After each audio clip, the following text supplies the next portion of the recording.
Hey everyone, we're still playing Outriders like crazy. I'm still playing Trickster and have made a few changes to my build, so just wanted to make a shorter updated build video. Also wanted to give a big thank you to everybody who watched my previous video and also subscribed to my channel.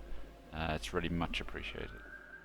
So to clarify, this build focuses on group play and it suits my playstyle. However, it can be slightly tweaked for solo or to fit your own playstyle.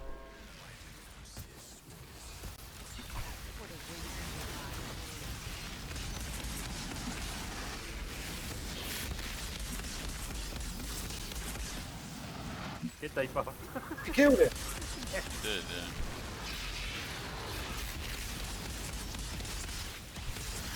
You actually killed it! He's dead, yeah. Open.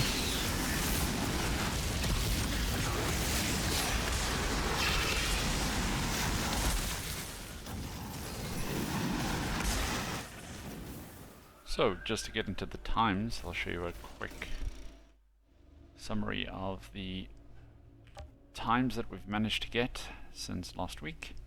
And we've had quite a lot of success on many of the expeditions. Pretty much all across the board we've made improvements, and especially on our Boomtown run we got down to all the way to 3 minutes 05 now. We've managed to do Gold Eye of the Storm in 5 minutes, but we're still working on that. A lot of groups are doing it in under 4 or even 3 minutes now, so we're still pretty happy with it. We just might need to change up our group composition to get a better time than that. In comparison to last time, we also got significantly better times for Mountain Outpost, Chemplant, Time Worn Spire, Heart of the Wild, which is an incredibly long expedition, and also we got better times for the Drought Palace and Scorchlands.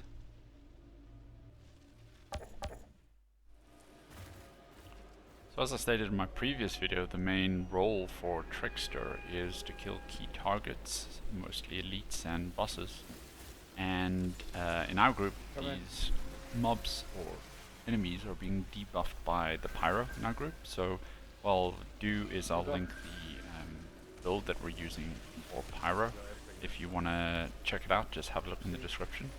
I feel that running a Trickster in a group is super useful, and you have a lot of mobility to teleport around, clean up targets that get away, and clean up bosses really quickly, and elites of course. So in terms of skills that have changed, well, pretty much nothing. It's exactly the same. Still using Hunt the Prey, still using Venator's Knife, and still using Twisted Rounds. But what has improved is the cooldown reduction. So the cooldown reduction I now have on all of my gear pieces, which I'll show you. And we have Hunt the Prey at 4.8 seconds, and we have Venator's Knife down to 6.3 seconds. So this is really good because I can use Hunt the Prey, of course, more often. And the more I use Hunt the Prey, the more shield I'm getting from the shield bonus over here. So I'm actually able to stay alive a little bit better and tank a few more enemies because of the shield bonus that I'm getting more and more often. And don't forget that in the class tree, the more times we are activating deception skills and we're activating our movement skill, we are getting these 35% bonuses for disruptive firepower and also Outrider Executioner. In terms of the class tree, it's remained exactly the same, so no major changes there. But one thing I must say, especially about Venator's Knife, is the more that I use the skill, the more I find it just saves my ass after I've teleported or before I'm teleporting to enemies. That slow plays a really big part of keeping enemies CC'd and allows me to kill them before they have a chance to react. And don't forget that the Venator's Knife is also giving you double damage on the first time that you apply damage to your target. So ideally what you'd want to do is teleport and then do a Venator's Knife. That way when you shoot the target, they're going to take double damage. And it's especially effective when you're using a pump action shotgun. So what exactly has changed about my build? Well, I'm still running for the most part Death Shield with Killing Spree, except I managed to find a far better Death Shield. My previous ones all rolled 70k, run about there, and after the 5th attempt I finally got one that's just under 90k, so next goal is somewhere around the 90k range, hopefully after 5 attempts, but we'll get there eventually. Secondly, all of my gear now has bonus firepower, cooldown reduction, and close range damage. So having close range damage on every single gear piece is providing a nice bonus. And also cooldown reduction is helping a lot by helping me to do more teleports, do more Venator's Knife, and proc my 35% damage bonuses in my class tree. I've also found a way to boost my AoE damage, and that is being done with this Anomaly Effigy. So I'm using this especially for Boomtown runs, where the enemies are quite clumped up together, and the mod in here, Concentration Blast, is actually really powerful. So you know, you can either use this Anomaly Effigy, or you can deconstruct the Anomaly Effigy, get the mod, pop it on something like maybe another Death Shield, or another gun that you might you know, like to use, maybe something like a Funeral Pyre. But you know, regardless, Concentration Blast is really strong for AoE, so really big mod to consider. Then overall the mods have changed around just a little bit, so I've added into the build Twisted Fate for 30% extra critical damage, and I've also removed the mod which allows you to apply Vulnerable, right? So I'm not using Radiation Jump anymore, and the reason I'm not using Radiation Jump is because that just simply doesn't help me get more damage on multiple enemies. So my group is usually applying Vulnerable now, and it just doesn't make much sense for me to apply Vulnerable to a single target where I can just get a mod that applies damage to every single target that I'm actually hitting. Also, I don't have Mitigation from Death anymore. I've moved away from Mitigation from Death, so I used to use this lower armor here with Mitigation from Death, not using that, and also I am not swapping to at any stage Emergency Stance, right? So actually just no defensive mods whatsoever. So let's run quickly through the mods that I'm using. It's Staring to the Barrel. This is very powerful when there's multiple enemies around you, or even up to 3 enemies around you. You're getting 30k firepower. Twisted Fate I've added in there. It actually you know, helps a ton, especially with the pyro debuffing enemies in my group. So we got 20% in our class tree and 30% here from Twisted Fate, so that's quite nice. Instant reload, so this is going to be a must. You need this to replenish your ammo. Bloodlust is a must as well. It gives you a ton of firepower. Strong Twist is a must as well. 15% weapon damage is very strong. Now here is one of the changes. So I added Buckshot Shells.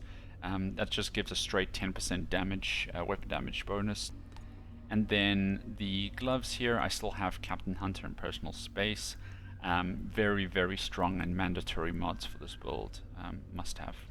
And then for the boots, I have Sharp Eye and Crit Stack. So Crit Stack can be changed up a little bit, and this depends on your playstyle. It also depends on the way that you're actually modding your weapon. So I'll get into Crit Stack in a second, but first I just want to talk about why I'm not using any defensive mods, right? So I have nothing here buffing my armor, and nothing here giving me any saves from death or anything like that, no damage reduction. So the way that I'm getting away with this is I'm trying to output as much damage as I possibly can to make use of the weapon life leech from my death shield. So we're getting 18% weapon life leech. What you can consider is that the more damage you're doing, the more of that damage is getting exchange for you into health, right, into your health pool. So this is a way that we're keeping our life up, and then we're getting shield from enemies dying around us, and we're getting shield when we teleport to enemies as well. So the combination of receiving more shield because you're killing stuff quicker, and then also the weapon life leech is keeping us alive. So no matter what shotgun you're running in this build, make sure it has weapon life leech, otherwise you're going to go down like a sack of potatoes. Now in terms of optional mods, so the optional mods, sometimes what I do is I would swap to just before boss encounters, if there is a cutscene, just before the cutscene, I'm going to swap to my Ivory and Bone here. So what that will give me is Kingslayer. I still have Twisted Fate on the helm and then Kingslayer. So Kingslayer is just going to give me a guaranteed 32k firepower just for hitting an elite once in a weak spot, right, with a critical hit. So you know, that's a massive damage boost, and it's not reliant on multiple enemies being around me at the same time to proc Stare into the Barrel.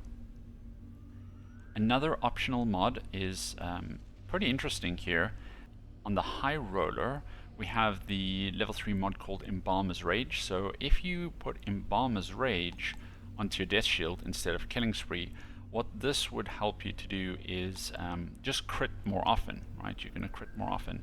This depends on your playstyle, and also this comes into you know, a combination with crit stack, right? So the more crits you get, the more you're proccing crit stack.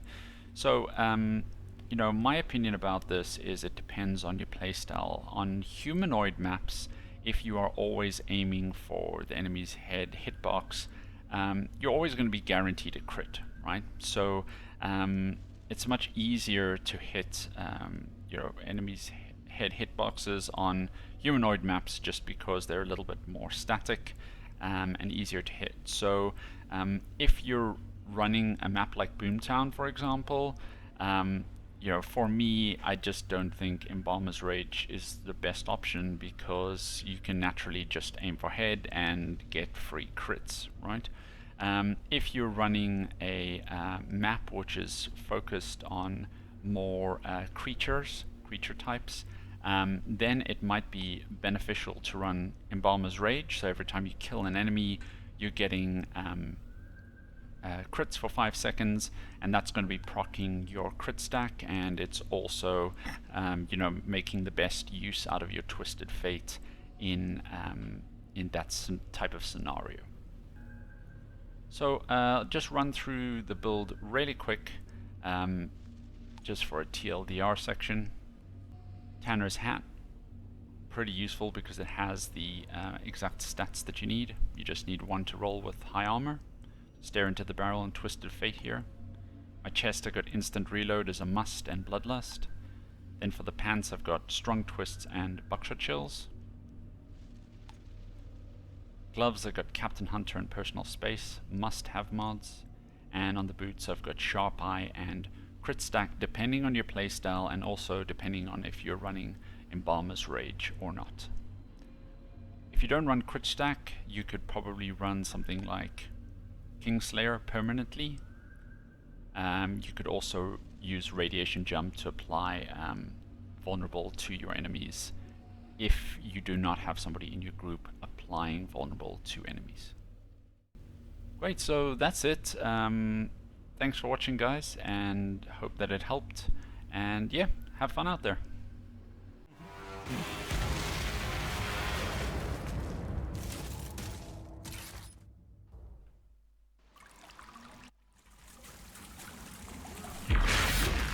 Are those the Guardians from Giant Vision?